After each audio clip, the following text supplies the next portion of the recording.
Here's Curious George Goes Camping.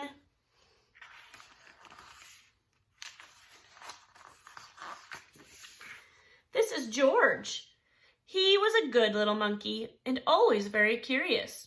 This weekend, George and his friend, the man with the yellow hat, had special plans. They were going camping. At the campsite, the man with the yellow hat unpacked their gear while George looked at all the tents. He saw tents for big families and one just the right size for a puppy. There were even tents on wheels. "Would you like to help me put up our tent, George?" the man asked. George was happy to help. It would not be hard to set up a tent, he thought, but it wasn't easy. "George, why don't you fill our bucket with water at the pump?" his friend suggested. "We'll need it by our campfire later when we roast marshmallows." Marshmallows. George loved marshmallows. He couldn't wait to try them roasted. "Now don't wander off and get into trouble," the man warned, but George did not hear him. He was already gone. At the pump, George worked to handle up and down. Soon his bucket was full. On the way back down the trail, he saw a family packing up.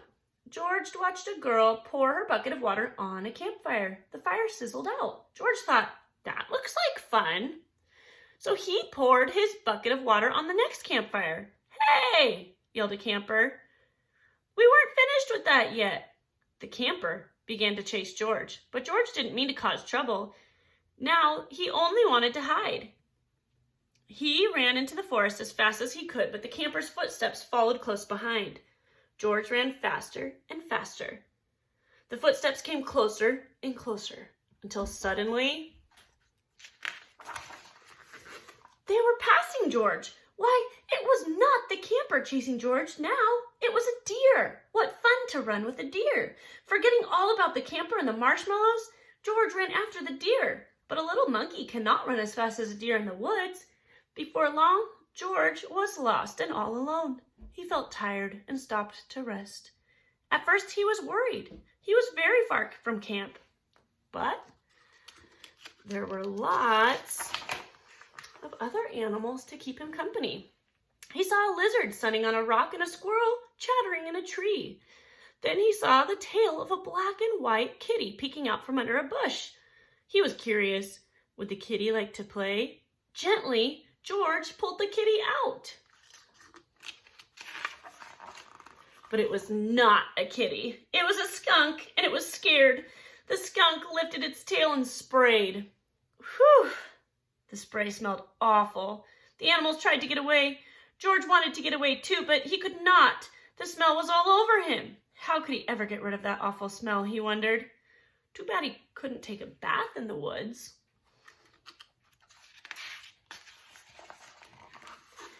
Then George had an idea. He could wash the smell off in the creek. George jumped into the cold water. He splashed and scrubbed, but he was still smelly, and now he was wet too. But what could he do? George thought and thought. If he climbed up a tree to dry off, would the smell blow away? No. Even dry and high up in the tree, George did not smell better. Poor George. He wished he hadn't wandered so far from camp. He had wished he were roasting marshmallows with his friend. Suddenly, George heard footsteps heading towards him. Someone was coming.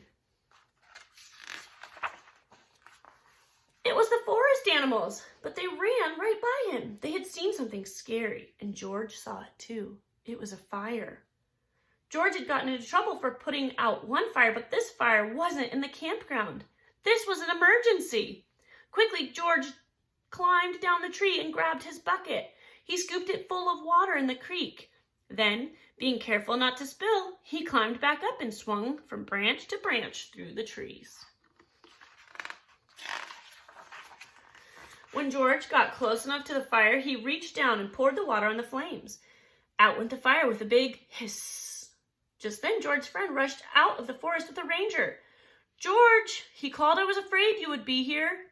"It's a good thing you were here, George," the ranger said. "We saw smoke from the campground, but you put this fire out just in time." George was glad to help, and the man with the yellow hat was glad to see George was safe, but he had a funny look on his face. "George," he asked, "what's that smell?" Back at the campsite, George's friend helped him get rid of the awful smell. After a strange bath in tomato juice, George smelled fine. Then the man with the yellow hat invited the ranger to cook dinner with them over their own small campfire. "Fires can be nice if you're careful," said the ranger. George agreed, especially for roasting marshmallows. All right, that was Curious George Goes Camping. And luckily, my kitty visitor is actually just my pet cat named Pickles. She seems to really enjoy when I read books. This is her second time on the video.